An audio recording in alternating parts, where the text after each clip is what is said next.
Hi friends, మనం ఇప్పుడు సింధు ప్రజల రాజకీయ వ్యవస్థ గురించి తెలుసుకుందాం. సింధు ప్రజల రాజకీయ వ్యవస్థ గురించి నిర్దిష్ట సమాచారం లభ్యం కాలేదు. అందుగల కారణం ఏంటంటే సింధు లిపిని ఇప్పటి వరకు పురావస్తు శాస్త్రజ్ఞులు పరిష్కరించలేకపోయారు. అదే కారణమై ఉండొచ్చు. అయినప్పటికీ తవ్వకాల్లో బయటపడ్డ శిథిలాల ద్వారా అక్కడ తప్పకుండా ఒక పరిపాలన వ్యవస్థ ఉండేదని భావించవచ్చు. కోట ప్రాంతంలో నివసించే వారు తప్పకుండా ఉన్నత వర్గీయులై ఉండొచ్చు. అంటే రాజ కుటుంబానికి సంబంధించిన వారై ఉండొచ్చు. రాజు కానీ లేదా మత పెద్ద రాజ్యానికి అధిపతిగా ఉండేవారు. సింధు ప్రజల ధాన్యాగారాల నిర్మాణం, భూగర్భ మురుగునీటి పారుదల వ్యవస్థ నిర్వహణ, తూనికలు, కొలతల్లో ఏకరూపత ఆధారంగా విస్తృత భౌగోళిక పరిధిపై నియంత్రణ కలిగిన పరిపాలనా వ్యవస్థ సింధు ప్రజలదని మనం చెప్పుకోవచ్చు. అంతేకాకుండా హరప్పా కళారూపాల్లో అంటే కొండలు, ముద్రికలు ఉన్నాయి కదా, ఈ కళారూపాల్లో ఇటుకల పరిమాణంలో కూడా ఏకరూపత కనిపించడం మనం గొప్ప నిదర్శనంగా చెప్పుకోవచ్చు. ఇక నెక్స్ట్ సింధు ప్రజల సామాజిక పరిస్థితుల గురించి తెలుసుకుందాం. సింధు నాగరికత జాతి నిర్మాతలు ఎవరనే విషయమై చరిత్రకారులు వివిధ రకాల అభిప్రాయాలను వెలిబుచ్చారు. అంటే సింధు నాగరికత యొక్క మొట్టమొదటి వారసులు ఎవరంటే అది వివిధ రకాల అభిప్రాయాలను చెప్పడం జరిగింది. సింధు ప్రజల కంకాలాల శాస్త్రీయ పరిశోధన వల్ల సింధు ప్రజల్లో 4 జాతులు ఉండేవని తెలుస్తోంది. ఇక్కడ కంకాలాలు ఇచ్చారు కదండి. కంకాలాల అంటే పొర్రెలు అని అర్థం. అంటే సింధు ప్రజలు 4 జాతులు ఉండేవారు. ఎవరెవరు అంటే proto Australoids, Mediterranean, Mongoloids, alpine. వీరు ఆచార్య భాష్యం అభిప్రాయం ప్రకారం తొలుత ప్రోటో ఆస్ట్రలాయిడ్ అనే జాతి వారు నివసించేవారు. తర్వాత మెడిటరేనియన్ వారు వచ్చి చేరడంతో నాగరికత లక్షణాలు ప్రారంభమయ్యాయి అని మనం ఇక్కడ చెప్పుకోవచ్చు. క్రమంగా మెడిటరేనియన్లు వివిధ ప్రాంతాలకు విస్తరించి స్థానిక జాతులతో కలిసిపోవడంతో ద్రవిడ జాతి ఆవిర్భవించింది అని మనం ఇక్కడ చెప్పుకోవచ్చు. మనకు సింధు నాగరికత ప్రజలను 4 రకాలుగా విభజించిన వాళ్ళు ఎవరంటే ఆచార్య 4 రకాలుగా విభజించారని చెప్పవచ్చు. మనకు ఈ ఆచార్య భాష్యం అభిప్రాయం ప్రకారం అయితే మొట్టమొదటి వారు ఎవరంటే ప్రోటో ఆస్ట్రలాయిడ్స్, తర్వాత మెడిటరేనియన్లు వచ్చి వివిధ రకాల జాతులతో కలిసిపోయారు అని చెప్పొచ్చు. ఇక్కడ సింధు ప్రజల మతం, సంస్కృతి లక్షణాలు ద్రావిడుల మత లక్షణాలను పోలి ఉండటం వల్ల సింధు ప్రజలు ద్రావిడులుగా పేర్కొనబడుతూ ఉన్నారు అని కూడా ఇక్కడ చెప్పవచ్చు. సింధు ప్రజలు టర్కో ఇరానియన్లు అని, ద్రావిడ భాష అయిన బ్రాహుయ్ మాట్లాడారని కొందరు చరిత్రకారులు మనకు ఇక్కడ అభిప్రాయపడడం జరిగింది. ఇక సింధు ప్రజలు ఏ చెట్లను పూజించేవారు మనకి ఇక్కడ బిట్ రావచ్చండి. సింధు ప్రజలు పూజించబడే చెట్లు ఏవి అంటే వేప చెట్టు మరియు రావి చెట్టు. సింధు ప్రజలు ఆరాధించబడే దేవతలు, సింధు ప్రజలు ఏ దేవతలను ప్రధానంగా ఆరాధించేవారంటే భూమి, నీరు, ఆకాశం, అగ్ని. ఇక ప్రధాన దేవతలు ఎవరంటే పశుపతి, అమ్మ తల్లి. సింధు ప్రజలు సాధారణంగా ఉపయోగించినటువంటి గుర్తు ఏదంటే స్వస్తిక్. ఇది చాలా చాలా ఇంపార్టెంట్ బిట్ అండి. నెక్స్ట్ సింధు నాగరికత ప్రధాన లక్షణం వచ్చేసి పట్టణీకరణ. అయినప్పటికీ గ్రామీణ ప్రాంతాలు కూడా సామాజిక సాంస్కృతిక అభివృద్ధిలో పాలు పంచుకునేవి. సింధు ప్రజలు ప్రధానంగా గోధుమలు, వరి, పాలు, పండ్లు, కూరగాయలను ఆహారంగా తీసుకునేవారండి. వీటితో పాటుగా ఇంకా వాళ్ళు తీసుకునేటువంటి ఆహారం ఏదంటే చేపలు, మాంసాహారం కూడా తీసుకునేవారు. తవ్వకాల్లో బయటపడిన మేకలు, జింకలు, దున్నపోతులు, పందులు, తాబేళ్ల అవశేషాలు ఈ వాదనకు బలం చేకూరుస్తున్నాయి. ఏ వాదనకు అంటే సింధు ప్రజలు మాంసాహారం తీసుకుంటారని చెప్పడానికి ఉదాహరణ ఏదంటే బయటపడినటువంటి మేకలు, జింకలు, దున్నపోతులు, పందులు, తాబేళ్ళు వీటి యొక్క అస్థికల ద్వారా మనము సింధు ప్రజలు మాంసాహారం తీసుకుంటారని చెప్పవచ్చు. అలాగే ఆనాటి జంతువుల ఆచారాన్ని కూడా మనం గమనించవచ్చు.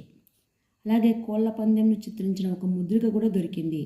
ఈ ముద్రిక ద్వారా మనం ఏం తెలుసుకోవచ్చు అంటే ఆ కాలంలో జంతు బలులు కూడా కొనసాగేవి అని కూడా మనం తెలుసుకోవచ్చు. చేపలు పట్టే గాలాలు ఎన్నో తవ్వకాల్లో బయటపడ్డాయి. అంటే సింధు ప్రజలు చేపలు పట్టేవారని కూడా చెప్పుకోవచ్చు. దీని ఆధారంగా చేపలు పట్టడం అనేది సరదా కోసం మాత్రమే కాకుండా ఒక వృత్తిగా కూడా ఉండేది అని చెప్పొచ్చు మనం ఇక్కడ. సింధు ప్రజలు పత్తిని పండించి వస్త్రాలను నేర్చుకునేవారు. వారి ఆభరణాలు, సింధు ప్రజలు వచ్చేసి అలంకార ప్రియులు అని చెప్పవచ్చు మనం. ఎలా అంటే వాళ్ళు చెవి రింగులు, ముక్కు పొడకలు, గాజులు, మోచేతి ఆభరణాలు, కంఠాభరణాలు ఇవన్నీ కూడా ఉపయోగించేవారండి. కాబట్టి దీన్ని బట్టి మనం సింధు ప్రజలు అలంకార ప్రియులు అని కూడా మనం చెప్పవచ్చు. స్త్రీలకు అలంకరణ సామాగ్రి గురించి తెలుసు, ప్లస్ పరిమళ ద్రవ్యాల గురించి కూడా సింధు ప్రజలకు అలంకరణ సామాగ్రి, పరిమళ ద్రవ్యాలు రెండూ సుపరిచితమే అని మనం ఇక్కడ చెప్పుకోవచ్చు.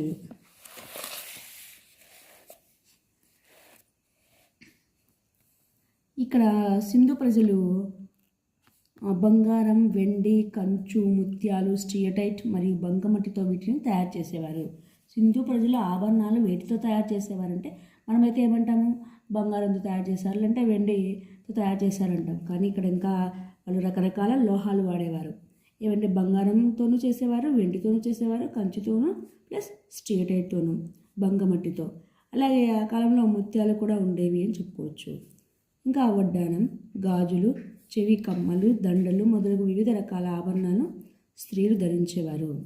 ఇలాగే గృహాలంకరణ కోసం మరియు చిన్నపిల్లల ఆటల కోసం రకరకాల మట్టి బొమ్మలు తయారు చేసేవారు. సింధు ప్రజలకు దీన్ని బట్టి మనం ఏం చెప్పుకోవచ్చు అంటే సింధు ప్రజలు గృహాలంకరణకు కూడా ప్రాముఖ్యతనిచ్చేవారని మనము చెప్పుకోవచ్చు. అలాగే సింధు ప్రజలు విరివిగా అంటే ఎక్కువగా ఉపయోగించినటువంటి బొమ్మలు ఏవంటే బండ్లు, ఎద్దు, ఏనుగు, కాకి, పావురం వంటి మట్టి బొమ్మలను ఎక్కువగా అంటే విరివిగా ఉపయోగించేవారు. ఇంకా మొహంజదారోలో లభించిన నర్తకి బొమ్మ వల్ల వీరికి నృత్యం బాగా తెలుసునని చెప్పవచ్చు.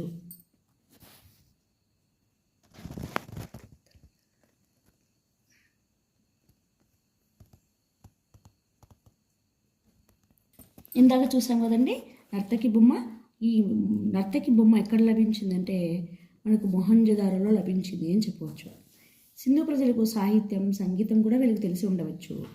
మొహంజదారోలో బయటపడిన స్నానవాటిక మధ్య పెద్ద ఈత కొలను ఉన్నందువలన వీరు ఈత పందాలను నిర్వహించి ఉండొచ్చని కూడా మనం తెలుసుకోవచ్చు.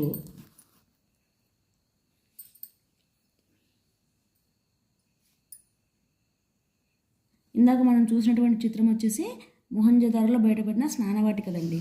దీనివల్ల ఆ స్నానవాటికలో మధ్యలో ఈత కొలను ఉన్నందువల్ల ఈత పందాలను కూడా వాళ్ళు నిర్వహించి ఉండేవారు అని మనం తెలుసుకోవచ్చు.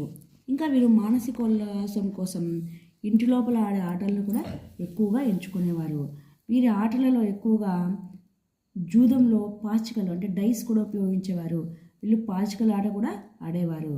వీళ్ళు వచ్చేసి ఇంకా వీళ్ళ వినోదాలు, సింధు ప్రజల ఇతర వినోదాలు ఏమంటే నాట్యం, చదరంగం ఆడటం, సంగీతం, గోళీలు ప్రధానంగా అండి. గోళీలు, పాచికలు ఆడటం అని చెప్పవచ్చు మనము. సింధు ప్రజల ప్రధాన వినోదం ఏంటంటే ఎద్దుల పోటీలు. ఎద్దుల పోటీలు అండి. నెక్స్ట్ మనం ఇప్పుడు సింధు ప్రజల యొక్క ఆర్థిక పరిస్థితిని గురించి తెలుసుకుందాం. సింధు నాగరికత ఆర్థిక వ్యవస్థ ప్రధానంగా వ్యవసాయం మరియు వ్యాపారంపైనే ఆధారపడింది. వీరు సింధు ప్రజలు ఎక్కువగా వ్యవసాయం చేసేవారు. సింధు గ్రామాలు ఎక్కువ భాగం నదీ పరివాహక ప్రాంతాల్లో ఉండి ఆహార ధాన్యాలను సమృద్ధిగా పండించాయి.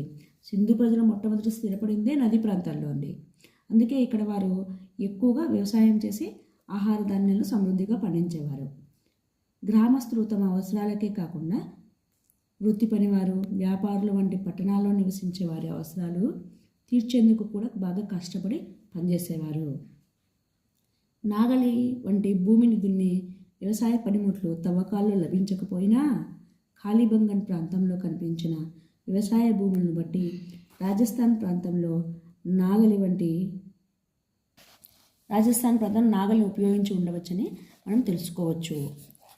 సింధు ప్రజల ఆహార పంటలు ఏమంటే గోధుమలు, బార్లీ, బఠానీలు, నువ్వులు, ఆవాలు. వీరు తీసుకునేటువంటి ప్రధాన ఆహారం ఏదంటే వరి, గోధుమలు, పాలు, పండ్లు, కూరగాయలు అని చెప్పవచ్చు. ఇంకా సింధు ప్రజలు వాడేటువంటి వ్యవసాయ పరికరాలు ఏవంటే కొయ్య నాగళ్ళను ఉపయోగించాలని తెలుసుకోవచ్చు.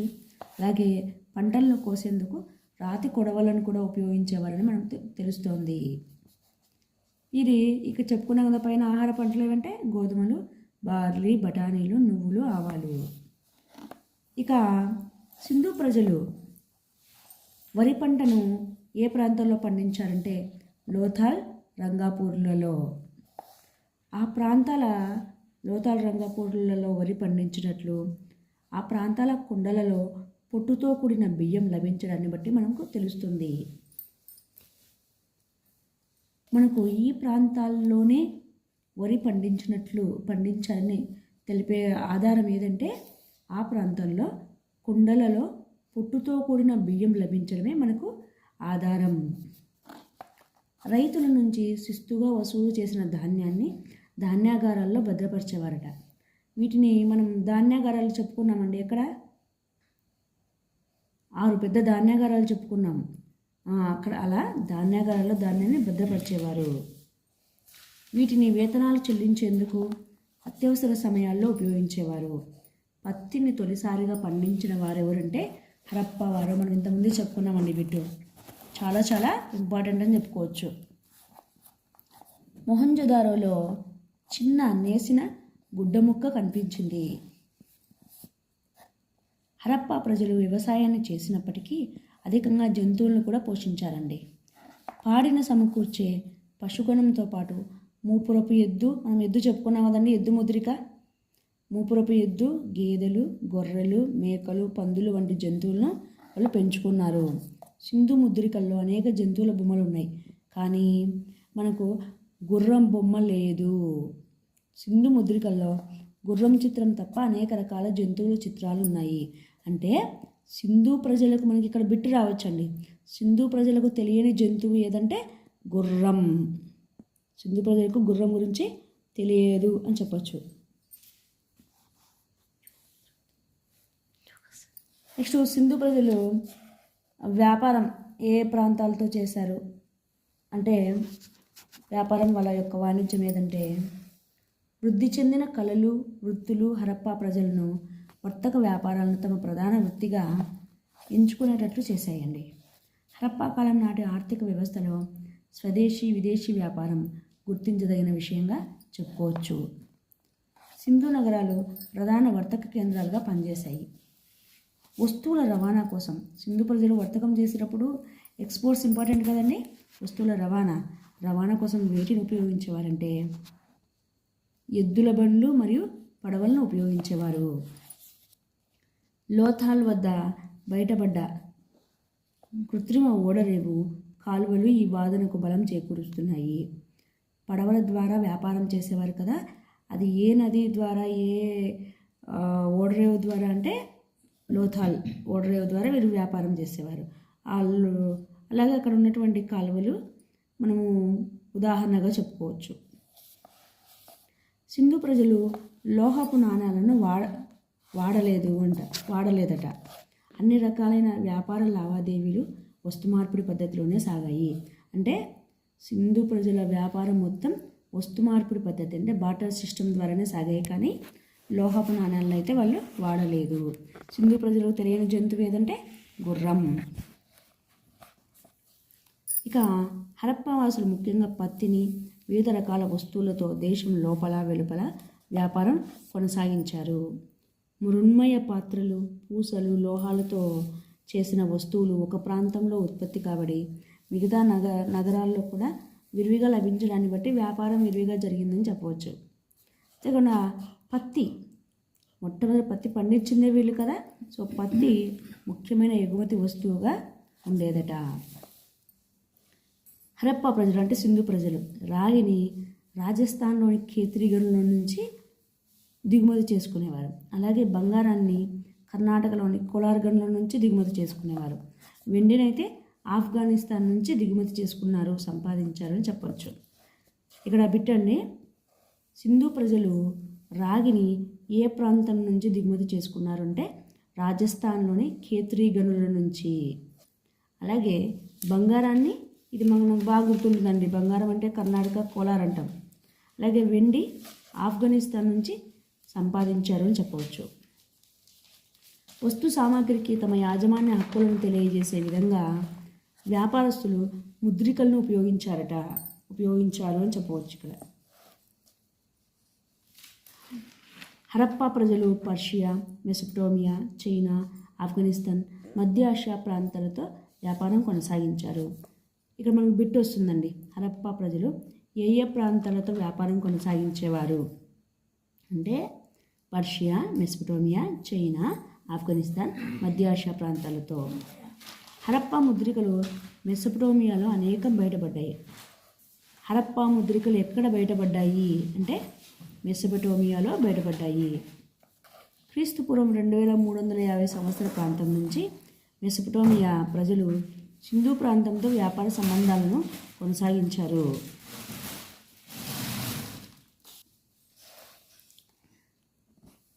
సింధు ప్రజలు ఈ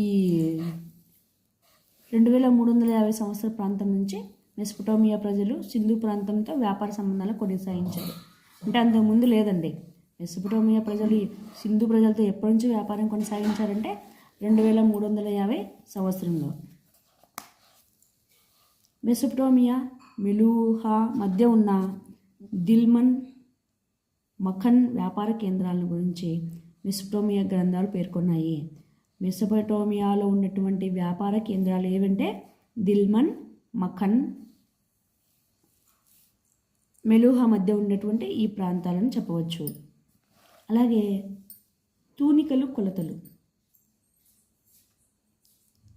సింధు కాలం నాటి పట్టణ ప్రజలు వ్యాపారం, ఇతర అవసరాల కోసం తూనికలు, కొలతలను ఉపయోగించారు. అనేక వస్తువులను తూకానికి వాడినట్లు తెలుస్తుంది. తూకాల్లో 16, దాని గుణకాల్లో అంటే 16, 64, 160, 320, 640గా వాడినట్లు చెప్పబడింది.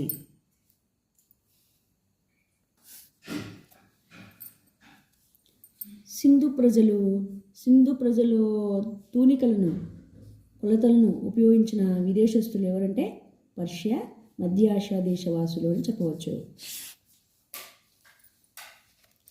వీరు తూకాల్లో వాడినటువంటి గుణకాలు ఉన్నాయి కదండి, ఇవన్నీ వాడారు. ఏవంటే 16, 64, 160, 320, 640గా చెప్పవచ్చు.